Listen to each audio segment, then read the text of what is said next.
U P سے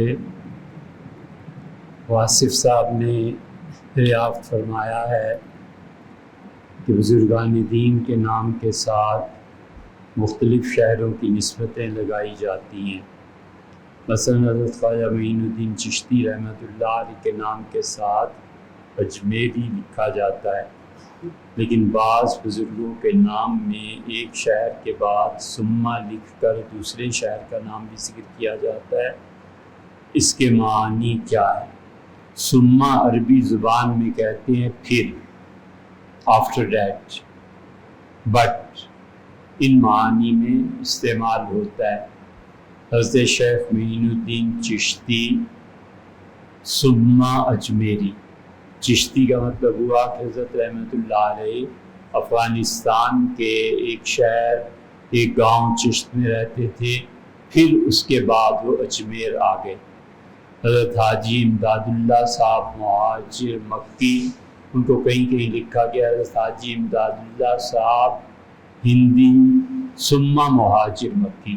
حضرت احمد اللہ علیہ پہلے ہندوستان کے رہنے والے تھے، پھر وہ مکہ مکرمہ چلے گئے۔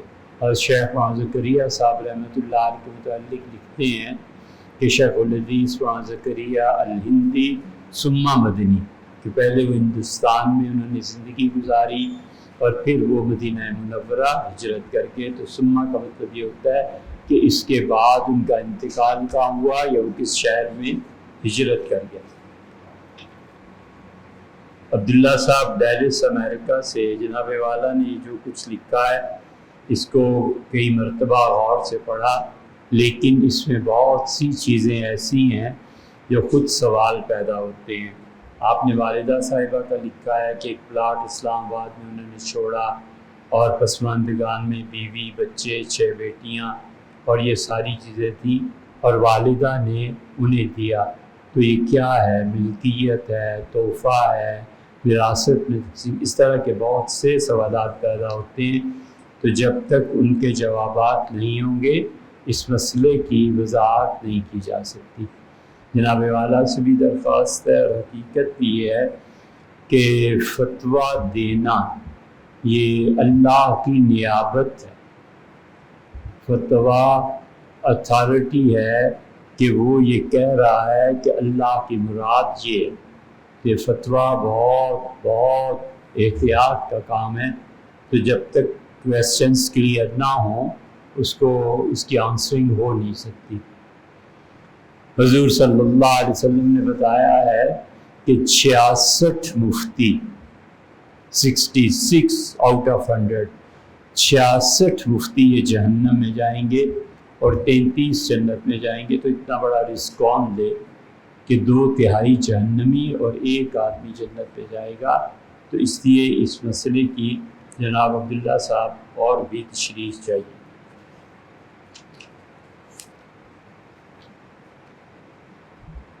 درخواست ہے کہ سارے مسائل اسی جمعے کو لے کے بیان کر دیے جائیں۔ اچھا جناب، یہ تو سہیل خلجی صاحب بھوپال سے تحریر فرماتے ہیں، فجر کی نماز کے متعلق مدرجہ ذیل سوالات 8 سوال ہیں۔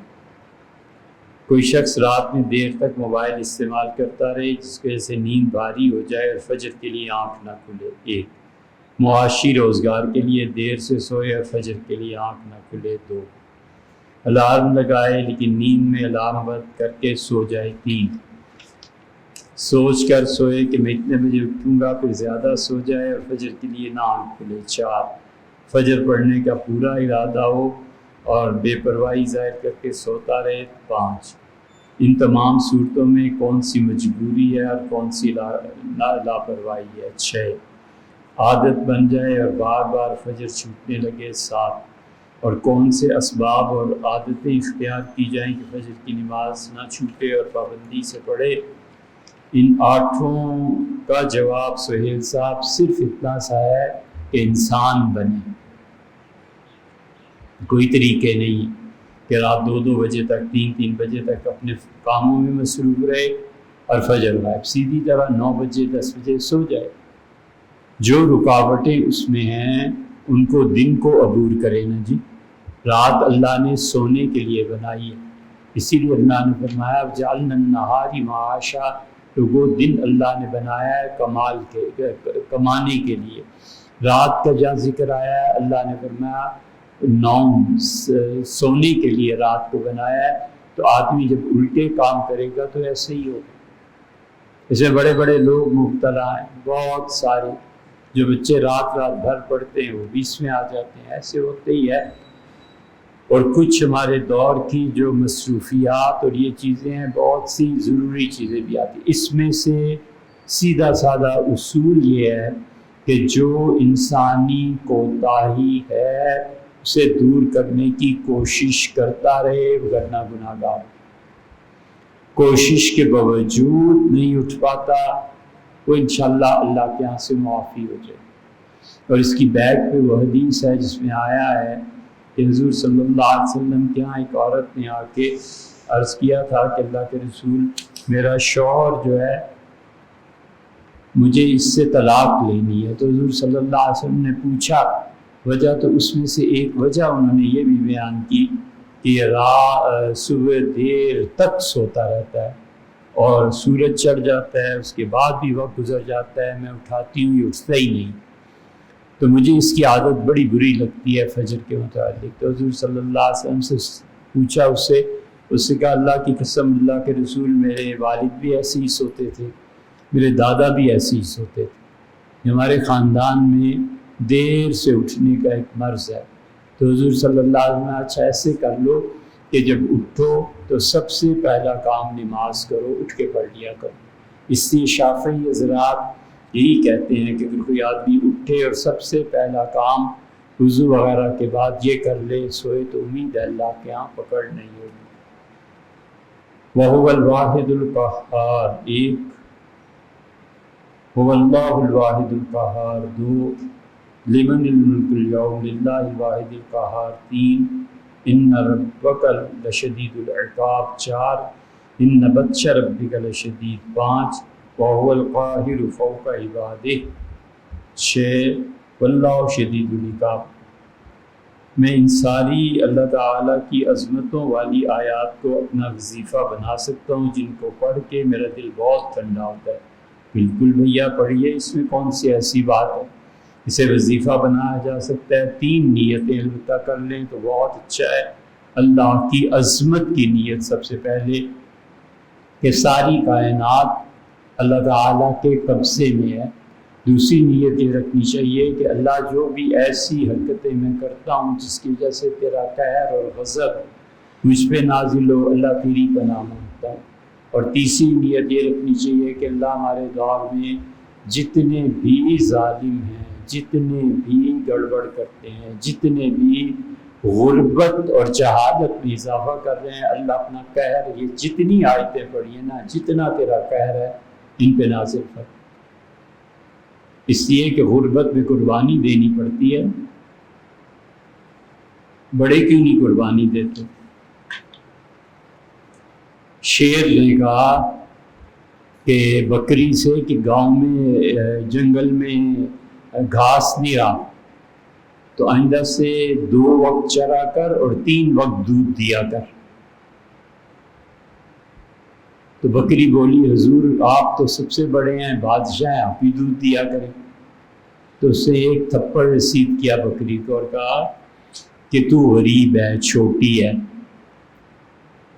اور تو حلالی گوشت ہے تیرا، تو اس لیے تمہیں قربانی دینی چاہیے۔ میں درندہ ہوں، شیر ہوں، میرا گوشت حرام ہے، آگے جو مرضی لگا لو، تو اس لیے ہماری قربانی لگتی ہی نہیں۔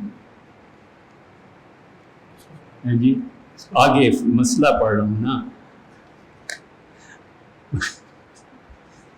پکی فصل فروخت کر دی، عشر کس پہ ہوگا، بائیں پہ یا مشتری پہ؟ نیز عشر کس اعتبار سے ہوگا؟ رقم ملی ہے اس کی عشر نکالیں گے یا ملازمین کی جتنی آمدنی مشتری کے پاس آئے اس کا اعتبار ہوگا؟ شفیع اللہ صاحب نے اسلام آباد سے پوچھا۔ دیکھیے شفیع صاحب، فصل پکنے کے بعد فروخت کی جائے نا تو پھر جس شخص نے فروخت کی ہے اس پہ عشر لازم ہو گیا۔ فصل پک گئی، اب وہ فروخت کرتا ہے، عشر اس کو دینا پڑے گا۔ اور اگر فروخت کرنے والا پکی ہوئی فصل تو فروخت کرے تو اس صورت میں عشر بائے پہ، اور جتنی رقم، ہاں دوسرا مسئلہ یہ ہے کہ جتنی رقم فصل کے فروخت کرنے سے حاصل ہوئی ہے نا اس سے عشر ادا کرے گا۔ یاد رکھنا چاہیے کہ ہمارے حنفیہ میں جتنا کچھ زمین سے نکلا ہے سب پہ عشر ادا کرنا پڑے گا۔ اور امام احمد ابن حنبل رحمۃ اللہ علیہ کے نزدیک زمین سے جتنا کچھ نکلا ہے، جتنی گندم یا کوئی فصل پیدا ہوئی ہے، سب سے پہلے حساب کریں گے شروع سے، زمین کو بنانے میں کتنا خرچہ آیا، ٹریکٹر میں کتنا خرچہ آیا، ڈیزل پہ کتنا پیسہ لگا وغیرہ وغیرہ، کٹائی پہ، پھر اس کے بعد اس کی چھنائی پہ وغیرہ، سب کچھ کر کے اب 1,00,000 روپے کی فصل بکی جا کے اور خرچہ ہو گیا تھا 95 میں۔ امام احمد ابن حنبل رحمۃ اللہ علیہ فرماتے ہیں جو 5,000 بچے ہیں نا اس کا عشر دو۔ سمجھے؟ ہمارے زمانے میں معاشی حالات کسانوں کے اتنے خراب ہو گئے ہیں کہ ہم سے تو کوئی کہتا ہے، ہم اسی وضاحت کے حساب سے کہتے ہیں کہ آج کل امام احمد رحمۃ اللہ علیہ کے قول پہ عمل کرنا چاہیے۔ گھروں کی چھتوں یا لانس میں پرندوں، جانوروں، باز، بطخ وغیرہ وغیرہ کی نمونے خوبصورتی کے لیے رکھے جاتے ہیں۔ سلطان صاحب کا یہ جائز نہیں ہے بھائی، ہمیشہ گھروں میں تصویر سے بچنا ہی چاہیے، جس حد تک ہو سکے پرہیز کرنا چاہیے۔ حضور اکرم صلی اللہ علیہ وسلم نے بتایا ہے کہ مورتیاں اور بت جو لوگ اپنے گھروں میں رکھتے ہیں یا اللہ کے فرشتے جو رحمت کے ہیں وہ داخل نہیں ہوتے، یہ رکاوٹ کا سبب بن جاتے ہیں۔ خود حضور صلی اللہ علیہ وسلم کے ساتھ بھی ایسے ہی پیش آیا تھا، تو آپ نے فرشتوں سے پوچھا تو ان کا اللہ کے رسول جس گھر میں بت ہوتے ہیں ہم وہاں نہیں جاتے۔ فرشتوں کو کچھ چیزوں سے تکلیف ہوتی ہے جیسے انسانوں کو کچھ چیزوں سے تکلیف ہوتی ہے۔ مثلا انسان کو قتل کا منظر دکھایا جائے تو تکلیف ہوتی ہے، دکھ ہوتا ہے۔ انسان کو بچوں کے قتل کو دکھایا جائے تو اور تکلیف ہوتی ہے۔ اسی طرح فرشتوں کو تکلیف ہوتی ہے تصاویر سے۔ جب آدمی پہ، مرد عورت پہ کسی پہ غسل واجب ہوتا ہے تو جو ان کے جسم سے پسینہ نکلتا ہے یا جو اس کے نتیجے میں ایک خاص قسم کی اسمیل پیدا ہوتی ہے، فرشتے اس سے ہٹ جاتے ہیں۔ اسی لیے نہانے کا حکم ہے۔ شاہ اللہ صاحب رحمۃ اللہ علیہ نے حجت اللہ البالغہ میں اس پہ تفصیل سے بات کی ہے۔ اسی لیے نہانے کا حکم ہے کہ پسینہ نظر آئے نہ آئے، آئے یا نہ آئے، ہر صورت میں نہا لینا چاہیے، کیونکہ فرشتے اس کی وجہ سے انسان سے دور ہو جاتے ہیں، سوائے ان چیزوں کے جو فطری طور پہ ہوتی ہیں۔ مثلا خواتین ہیں، ان کے کچھ دن ایسے ہوتے ہیں جن میں وہ ناپاک ہوتی ہیں، لیکن فرشتے اس حالت میں ان کے ساتھ رہتے ہیں کیونکہ وہ ایک فطری چیز ہے جو اللہ تعالیٰ نے ان کے لیے رکھی ہے۔ تو تمام اعمال جن سے فرشتوں کو تکلیف ہوتی ہو سمجھنا چاہیے۔ حضور اکرم صلی اللہ علیہ وسلم نے فرمایا تم نماز پڑھ کے اپنی جگہ پہ بیٹھے رہو، یا جب تک تم وضو میں ہو اللہ کے فرشتے تمہارے لیے وہ اجر برابر لکھتے رہتے ہیں جب تک کہ تم وضو میں ہو۔ اور آپ نے فرمایا جب تمہارا وضو نہیں رہتا تو اللہ کے فرشتے دور ہو جاتے ہیں اور پھر نہیں لکھتے۔ یہ چیزیں ایسی ہیں جو فرشتوں کو تکلیف ہے۔ حنین نام رکھنا عبد الرحمن صاحب اسلام آباد میں، حنین ہا پر پیش ہے، حنین نہیں، بروزن جنین نا، حنین، اور نون پر زبر ہے حنین۔ اور یہ صحابہ رضی اللہ عنہ یہ نام رکھتے تھے۔ مکہ مکرمہ میں اور وہ جو ہے کیا نام ہے، طائف، مکہ اور طائف کے درمیان ایک جگہ ہے اس کا نام ہے حنین، اور حنین کا واقعہ بھی وہیں پیش آیا تھا۔ اور حنین کا اصل مطلب رحمت ہے، یا حنان، اے بہت رحم فرمانے والے۔ تو حنین کا نام رکھنا جائز ہے، کوئی حرج نہیں ہے، رکھا جا سکتا ہے۔ قربانی سے متعلق چند شرعی احکامات درکار ہیں کیا۔ قربانی حضور اکرم صلی اللہ علیہ وسلم کی طرف سے بالکل کی جا سکتی ہے، ذرہ برابر اس میں تردد نہیں کرنا چاہیے۔ والدین فوت شدہ ان کی طرف سے پوری امت کی طرف سے کی جا سکتی۔ حنفیہ کا مسلک سب سے واضح ہے، ایک دمبا اس نے ذبح کیا اور اسے کہا کہ اللہ یہ پوری امت، پوری کائنات میں جتنے بھی آج تک لوگ آئے ہیں تیری وحدانیت کا اقرار کرتے تھے، اللہ سب کے لیے ایصال ثواب کرتا ہوں، سب کو اللہ ثواب دے۔ ہمارے نزدیک ثواب منقسم نہیں، اس کی ڈسٹریبیوشن نہیں ہوتی۔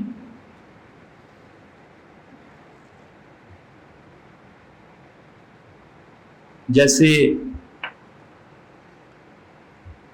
موم بتی ہے، اس سے 1000 موم بتیاں بھی جلا دی جائیں تو روشنی منقسم نہیں ہوتی، اس کی روشنی بھی قائم ہے آگے۔ حضور صلی اللہ علیہ وسلم نے 63 حیات طیبہ میں جو حج تھا آخری، اس پہ حضور صلی اللہ علیہ وسلم نے 63 اونٹ ذبح فرمائے تھے، اور 37 اونٹ سیدنا علی رضی اللہ عنہ لائے تھے، وہ بھی ذبح فرمائے تھے۔ 100 اونٹوں کو ایک دن میں جبکہ مزدلفہ کی رات گزاری ہوئی ہو اور صبح 100 اونٹ ذبح کیے، پھر حضور صلی اللہ علیہ وسلم نے گائے ذبح فرمائی اور اپنے اللہ میری ساری بیویوں کی طرف سے ہے، پھر آپ نے ایک دمبا منگایا وہ ذبح کیا اور آپ نے اللہ میری پوری امت کی طرف سے۔ یہ جو دمبا ذبح فرمایا ہے نا، محدثین وغیرہ کہتے ہیں یہ حضور صلی اللہ علیہ وسلم کی خصوصیت ہے، حنفی کہتے ہیں نہیں، حضور صلی اللہ علیہ وسلم کی امت میں ہر شخص کو وہ ایک ایکسٹرا حصہ قیامت میں ملے گا، کیونکہ انہوں نے پوری امت کا کہا ہے، اس لیے کوئی پابندی نہیں، نہ اتنی زیادہ لوگوں کی سننی چاہیے، سیدھی سادی سی بات۔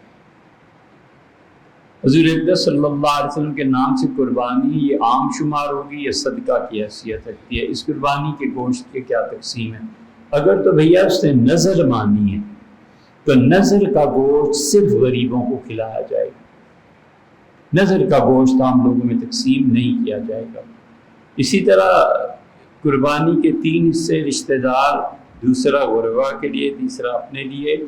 یہ اس سال ہوا تھا جس سال مدینہ منورہ میں بہت شاذ و نادر کی قربانی تھے، لوگ بہت غریب تھے، اس سال حضور صلی اللہ علیہ وسلم بتایا تھا، اس کے بعد کبھی نہیں ہوا۔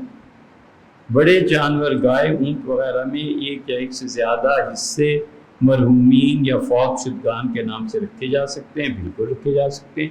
ایک آدمی کہتا ہے کہ میری مرحومہ بہن کے لیے ایک حصہ ہے، ایک میری والدہ مرحومہ کے لیے ہے، تیسرا میرے والد مرحوم کے لیے ہے، چوتھا فلاں دوست مرحوم کے لیے ہے، تو 5 4 6 حصے ہی ہو گئے، ایک میرا، سب ٹھیک ہے، کوئی حرج نہیں۔ اور حضور اقدس صلی اللہ علیہ وسلم کی طرف سے قربانی کا شامی نے بالکل صاف تصریح کی ہے، انہوں نے کہا کہ لو ضحى عن میت وارثه بامره الزمه بالتصدق بها وعدم الاكل منها، مرنے والے نے وصیت کی کہ بیٹے میری طرف سے قربانی کرنا، کسی کو بھی یہ وصیت کا پورا کرنا اس کے 33% میں سے ہوگا نا، 1/3 مال میں سے، یہ جو گوشت وصیت کا ہے یہ بھی واجب ہے، یہ سب غریبوں کو دینا پڑے گا، نہ گھر رکھا جا سکتا ہے نہ کوئی سے کھائے گا۔ اور اگر اس نے ویسے ہی کر دی قربانی والد کی طرف سے، کسی کی طرف سے، تو سب جائز۔ اسی طرح حضور اقدس صلی اللہ علیہ وسلم کی طرف سے بھی اگر نظر مانی تھی تو نظر الگ چیز ہے، قربانی کی نیت کر لینا الگ چیز ہے۔ بڑے جانور میں جو 7 حصے ہوتے ہیں سب کیے جا سکتے ہیں، کوئی حرج نہیں۔ کوئی شخص قربانی کا بڑا جانور بیل، اونٹ وغیرہ خرید لے تو اس کے بعد مزید افراد کو قربانی کی نیت سے شریک کرنا چاہے تو کیا اس کی گنجائش ہے؟ یہ مسئلہ غور سے سننا چاہیے بھیا۔ دیکھو، ایک آدمی ہے مالدار، ایک آدمی ہے غریب، دونوں کا الگ الگ حکم ہے۔ مالدار آدمی صاحب نصاب ہونے کی وجہ سے اس پہ قربانی لازم ہے نا، اب قربانی کا جانور اس نے خرید لیا اور کہتا ہے ٹھیک ہے منڈی مارکیٹ جا کے بات کروں گا کہ اس میں 6 حصے میرے پاس باقی ہیں، کوئی بھی لے لے، تو خریدتے وقت اس نے نیت کر لی کہ میں اور لوگوں کو شریک کروں گا، بالکل ٹھیک ہے۔ بعض فقہاء نے اس کو کراہت لکھا، لیکن ہمارے وقت میں اس سے بس ہٹنا چاہیے، یعنی مطلب کراہت کا بھی زیادہ نہیں کرنا چاہیے۔ مالدار آدمی ہے، 5 لاکھ کا اونٹ لے آیا، اسے کا ایک حصہ میرا ہے، 6 لاکھ میں مارکیٹ سے کسی طریقے سے لے لوں گا، بس وہ ٹھیک ہے، اس نے لے لی، ہو گئی قربانی۔ دوسرا وہ ہے جس نے نیت ہی نہیں کی تھی،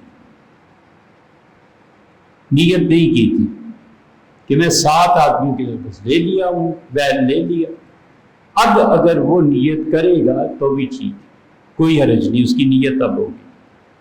تیسرا یہ ہے کہ اس کو کسی غریب آدمی نے خرید لیا، ان سے پیسے آ گئے،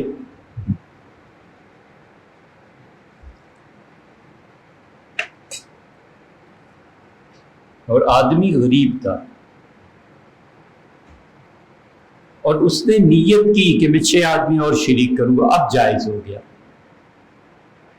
غریب آدمی اگر نیت ہی نہیں کی تھی تو یہ تو خود جو قربانی کر رہا ہے نا، یہ نفل ہے، اللہ نے اس پہ واجب ہی نہیں کی۔ اس کو کس نے مشورہ دیا تھا کہ تو بھی قربانی کر؟ صاحب نصاب نہیں ہے نا بابا، اس پہ واجب، تو اپنی نفلی قربانی کر رہے ہیں، اور 6 جو اس کے ساتھ مل گئے یہ واجب قربانی کر رہے ہیں، یہ نہیں ہو سکتا۔ خریدنے والا امیر ہو، نیت کرے نہ کیے کرے، ہر حال میں 6 حصے جائز، وہ خود ہی طے کر لے کہ فلاں کا حصہ، فلاں کا حصہ، مرحومہ کا اور مرحوم کا۔ اور اگر وہ غریب ہے تو اس نے یہ حرکت کیوں کی؟ اللہ کے قرب کے لیے، ایک حصہ نفل ہو گیا اس کا، اس پہ واجب ہی نہیں اللہ نے کیا۔ 6 جو باقی ہیں وہ فرض ان کا پورا نہیں ہوگا۔ اس مسئلے کو اچھی طرح یاد رکھنا چاہیے، لوگ اس پہ بہت دھوکہ کھاتے ہیں۔ غریب آدمی ہے، کہیں سے قرض لے کے کچھ کر کے 1 لاکھ کا مثلاً بیل خرید لیا، اور آ کے گاؤں میں کسی جگہ کہا کہ میں نے 1.25 لاکھ کا خریدا ہے۔ ایسی صورت میں سوچ لینا چاہیے کہ اس نے جو 25,000 اس سے زیادہ رکھا ہے، یہ تجارت ہے، بزنس ہے، کیا چیز ہے، اس پہ سرے سے قربانی واجب بھی ہوتی ہے کہ نہیں ہوتی؟ بعض حضرات فرماتے ہیں کہ جو شخص جمعہ کے دن عصر کی نماز کے بعد اپنی جگہ اٹھنے سے پہلے یہ پڑھے اللہم صلی علی سیدنا محمد النبی الامی وعلی آلہ وسلم تسلیما، تو اگلے پچھلے 80 سال کے گناہ معاف ہو جاتے ہیں۔ شفیع اللہ صاحب یہ حدیث ہمیں تو ملی نہیں۔ ایک جگہ یہ آیا ہے حضرت ابو ہریرہ رضی اللہ عنہ کی روایت میں، ایک جگہ حضرت انس رضی اللہ عنہ کی روایت میں آیا، اور ایک جگہ سہل بن عبداللہ رضی اللہ عنہ۔ یہ 3 صحابہ رضی اللہ عنہ ہیں جن کی طرف یہ حدیث منسوب کی گئی ہے۔ القول البدیع کس کی کتاب ہے؟ سخاوی رحمۃ اللہ علیہ۔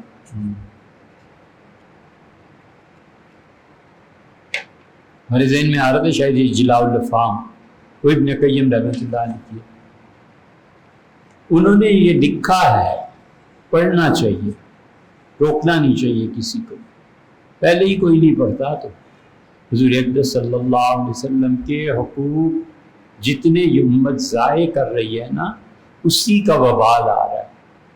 اللہ نے فرمایا وَكَذَلِكَ نَوَلِّي بَعْضَ الظَّالِمِينَ عَلَى بَعْضٍ، اور ہم زمانے میں لوگوں کو دکھاتے ہیں کہ ظالموں پر ظالم کو مسلط کر دیتے ہیں۔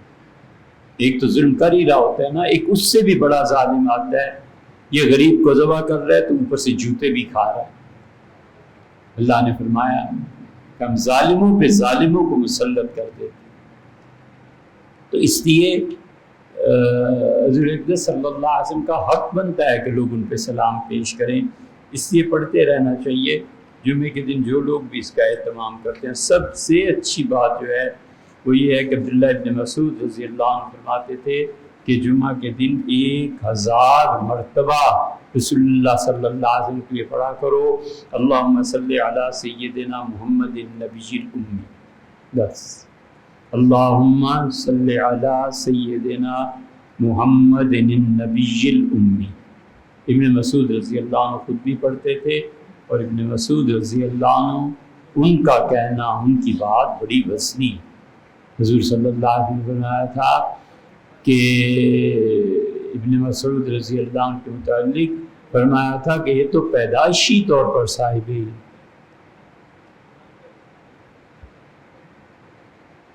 حضور اقدس صلی اللہ علیہ وسلم بتایا تھا کہ علم اس کی فطرت میں ہے، مراد یہ تھی۔ ابن مسعود رضی اللہ عنہ کو حضرت عمر رضی اللہ عنہ بھیجا تھا اور خط لکھا تھا اہل کوفہ کے نام پر، فرمایا عمر اپنی جان کی قربانی دے کے اسے بھیج رہا ہے، میری جان قربان ابن مسعود پہ، یہ اس کی مجھے مدینہ منورہ میں زیادہ ضرورت ہے۔ تشریف لاتے تھے حج کرنے کے لیے تو سیدنا عمر رضی اللہ عنہ بیٹھ جاتے تھے کہ میں نے یہ فتویٰ دیا، یہ دیا، یہ دیا، یہ دیا، آپ اپنی رائے بتائیں۔ تو اس سے سب سے اچھا یہ ہے کہ رسول اللہ صلی اللہ علیہ وسلم پہ جمعے کے دن اللہم صلی علی سیدنا محمد النبی الامی یہ چیز پڑھی ہے۔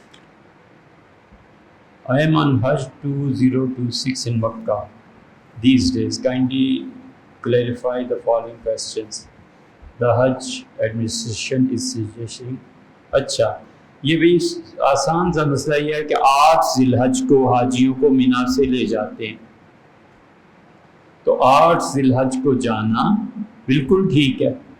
8 ذی الحج کو ظہر، عصر اور مغرب اور عشاء 4 نمازیں وہاں پڑھنا، اور 9 کو عرفہ کی وجہ سے عرفات میں جانا، یہ بالکل سنت کے مطابق ہے۔ یہ کبھی ایسے کرتے ہیں کہ جلدی لے جاتے ہیں، یعنی جیسے 7 کو لے گئے، یا کبھی ایسے بھی کرتے ہیں کہ 9 کی صبح کو ڈائریکٹ عرفہ لے گئے، تو 8 کو جانا بالکل ٹھیک ہے۔ 9 ذی الحج کو عرفہ چلے جانا وہ بھی ٹھیک ہے۔ مینا جانے سے اگر کوئی آدمی اس وجہ سے رکے کہ مینا میں جو تکالیف ہیں وہ برداشت نہیں کر سکتا، تو اسے چاہیے کہ 9 کو وہ چلا جائے، سیدھا سادہ عرفہ چلے۔ 8 ذی الحج کے بعد جو رات آتی ہے، جس کی صبح میں 9 پڑتی ہے، یہ رات مینا میں گزارنا سنت مؤکدہ ہے، لیکن گورنمنٹ لاکھوں حاجیوں کو اس سے منتقل کرنا ہوتا ہے، ان کی ذمہ داری ہوتی ہے، اس لیے گورنمنٹ اس ٹائم میں آگے پیچھے کر بھی دیتی ہے تو بھی ٹھیک ہے۔ آگے کر دے گی تو عرفہ کے دن چلے جائیں گے، پیچھے کر دے گی 7 کو لے جائیں گے، وہ ٹھیک ہے، اس لیے کہ اتنے انتظامات کرنا کچھ آسان نہیں ہے۔ Should we offer the Zohar and Asr prayers together and while in Arafat on 9th as per Prophet صلی اللہ علیہ وسلم؟ حضور اقدس صلی اللہ علیہ وسلم امام تھے، اور نبی کریم صلی اللہ علیہ وسلم نے اسی حیثیت سے ظہر اور عصر کو اکٹھا کیا تھا۔ ہمارے نزدیک ظہر اپنے وقت پہ پڑھی جائے گی، عصر اپنے وقت پہ پڑھی جائے گی۔ 8 ذی الحج کی نماز ظہر سے لے کر 9 ذی الحج کی یہ ساری نمازیں پڑھنا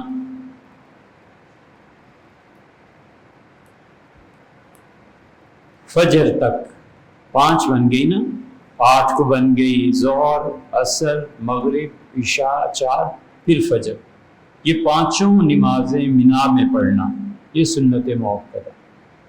اور 8 اور 9 ذی الحج کی وہی بتایا نا سنت مؤکدہ رات کو۔ اور اگر کوئی آدمی عزیزیہ میں رہے یا عورتوں کا ساتھ ہونے کی وجہ سے وہ مینا نہ جائے کہ بچیاں ہیں، عورتیں ہیں، اتنی تکلیف نہیں اٹھا سکتی، بالکل درست ہے، وہ مرد جو عورتوں کے ساتھ ہو، حضور صلی اللہ علیہ وسلم نے اس کو اجازت دی۔ نبی کریم صلی اللہ علیہ وسلم مزدلفہ میں تشریف فرماتے، ہمارے نزدیک مزدلفہ میں جو قیام ہے وہ فجر کے بعد ہے، لیکن رسول اللہ صلی اللہ علیہ وسلم نے استثناء فرما دیا تھا۔ آپ کی اہلیہ حضرت سودا رضی اللہ عنہا حاضر ہوئی تھی اور مزدلفہ کی رات میں انہوں نے کہا کہ میرا جسم بہت بھاری ہو گیا ہے اور آپ مجھے اجازت دیں تو میں آہستہ آہستہ چلتے چلتے بیت اللہ طواف کے لیے چلی جاؤں۔ تو رسول اللہ صلی اللہ علیہ وسلم نے اجازت عطا فرما دی۔ حضرت عباس رضی اللہ عنہ حاضر ہوئے تھے، انہوں نے کہا کہ میں نے جا کے مکہ میں حاجیوں کے لیے پانی کا بندوبست کرنا ہے، مجھے اجازت دیں کہ مزدلفہ میں صبح نہ کروں اور راتوں رات چلا جاؤں۔ تو حضور صلی اللہ علیہ وسلم چچا آپ جائیں، آپ کو اجازت ہے۔ پھر چرواہے حاضر ہوئے، ان کا اللہ کے رسول جو صبح تازہ گھاس ہوتی ہے یہ جانور خوشی سے کھا لیتے ہیں، رات بھر آرام کرتے ہیں۔ آپ ہمیں اجازت دیں کہ ہم مزدلفہ کی رات کو فجر ہونے سے پہلے چلے جائیں۔ حضور صلی اللہ علیہ وسلم نے فرمایا بالکل ٹھیک۔ اس لیے ہمارے نزدیک ان سب چیزوں کی اصل ایک ہے۔ ایک اور سوال بھی اسی سلسلے میں ہے کہ ترتیب رکھنا حج کے اعمال میں سب سے پہلے رمی ہے، کنکر مارنا ہے مینا، اس کے بعد قربانی کا کرنا ہے، اس کے بعد حلق سر کے بال منڈانا، اور اس کے بعد طواف زیارت۔ ہمیں تو بہت سے ہوتی ہے بھئی کہ حضور صلی اللہ علیہ وسلم مزدلفہ گزاری، صبح فجر کی نماز کے بعد تشریف لے گئے، 100 اونٹ، 1 گائے اور 1 دمبا ذبح کیا، اور پھر فرمایا جس میں سے یخنی بنا دو، وہ پیش کی گئی، اور پھر آپ نے ظہر کی نماز جا کے حرم شریف میں ادا۔ 63 سال عمر تھی حضور صلی اللہ علیہ وسلم کی اس وقت، نہیں 1 گائے ذبح کی تھی، 9 امہات المومنین تھی ان کی طرف سے۔ حضور اقدس صلی اللہ علیہ وسلم میں اتنی طاقت تھی کہ 100 اونٹ ذبح فرمائے، بہت یہ جو حج پہ گئے ہیں نا ان سے پوچھو، آدمی عرفہ کا پورا دن پھر مزدلفہ کی رات کس قدر اس میں آدمی چور ہو جاتا ہے۔ یہ جتنے چاروں اعمال ہم نے گلے ہیں، ہمارے زمانے میں اس حدیث کو یاد رکھنا چاہیے۔ چونکہ سعودیہ سے حاجیوں نے سوال بھیجا ہے، اس کو غور سے سنو۔ حدیث میں آیا ما من شیء قدم و اخر الا وقال فلا حرج، کوئی چیز ایسی نہیں تھی حج کے دنوں میں جو کسی نے آگے پیچھے نہ کر دی ہو، مثلا بال پہلے منڈا دیے، قربانی بعد میں کر دی، مثلا قربانی پہلے کر دی، رمی بعد میں کر دی۔ ما من شیء قدم و اخر الا وقال فلا حرج، جو بھی ترتیب کسی نے آ کے بتا دی، حضور صلی اللہ علیہ وسلم نے یہ کر دیا الا وقال فلا، آپ نے کوئی پرواہ نہ کرو، بس سب ٹھیک ہے، سب ٹھیک۔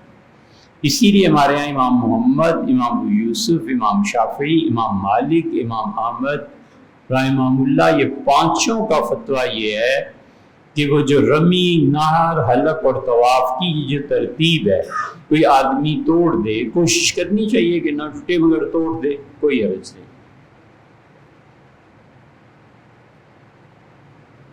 ایلومینیٹ اور فری میسنز کی جو گروپس ہیں، یہ سوال فرما رہے ہیں آپ کہ اس کے بارے میں کیا تحقیق ہے، کیا کچھ ہے۔ بھئی ایک زمانہ تھا جب لوگ بہت اس پہ زور دیتے تھے، دوسری جنگ عظیم کے اثرات، پھر پاکستان کا بننا، فری میسن کی تحریک، اب بھی بہت سے بچے اس کو پڑھتے رہتے ہیں۔ جب تک ٹھوس شواہد اس چیز کے نہ ملیں، ہم اس کو نہ بات کرتے ہیں، نہ اس پہ ہاں کرتے ہیں، نہ کرتے ہیں۔ اس کے شواہد چاہیے کہ فری میسنری کی تحریک اٹھی تھی، ہوتی ہے، اب بھی لوگ فری میسن میں کام کرتے ہیں، کون ہے، کون اس کے ممبرز ہیں، یہ ساری چیزیں کچی باتیں نہیں کرنی چاہیے، اور اس کی ضرورت بھی اتنی کیا پیش آ گئی۔ چیزیں چل رہی ہیں، ایک عرصے سے چل رہی ہیں، سازشیں بھی ہوتی ہیں، مگر یہ دونوں تحریکات کا کوئی وجود ہو، ہمیں اس کا علم۔ طالب علم اور مثنوی شریف کا درس سننا چاہتے ہیں، نہ سنو یار، کیا کرو، اللہ نہ کرے کوئی مسجد میں بیٹھ کے مجھے کوئی جھوٹ توڑے ہی بولنا ہے، مت سنو، کوئی بھی نہ سنو، کوئی چیز نہ سنو، جتنی ہماری ریکارڈنگ ہے، کسی اللہ کے اچھے بندے کی بات سنو، یہاں گپیں ہوتی ہیں ایسی فضول۔ 3 سال بغیر تجوید کے حفظ کیا ہے، میں اسکول کے ساتھ گردان کرنا چاہتا ہوں، بغیر تجوید کے حفظ کرنا جائز نہیں، کیا میں اب تجویز کے گردان کروں تو گناہ ہو جائے گا اور میرا حفظ ضائع جائے گا؟ بچے تجوید کی 2 قسمیں، ایک قسم وہ ہے جس سے نماز جائز ہو جائے، یہ تو ہر مسلمان کے لیے فرض ہے، ہر ایک کے لیے، اور ایک تجوید کی قسم وہ ہے جس میں پورا علم پڑھایا جاتا ہے، وہ فرض کفایہ ہے۔ تو آپ دیکھ لیں، آپ کو چاہیے کہ اتنی تجوید تو آتی ہو نا کہ نماز ہو جائے۔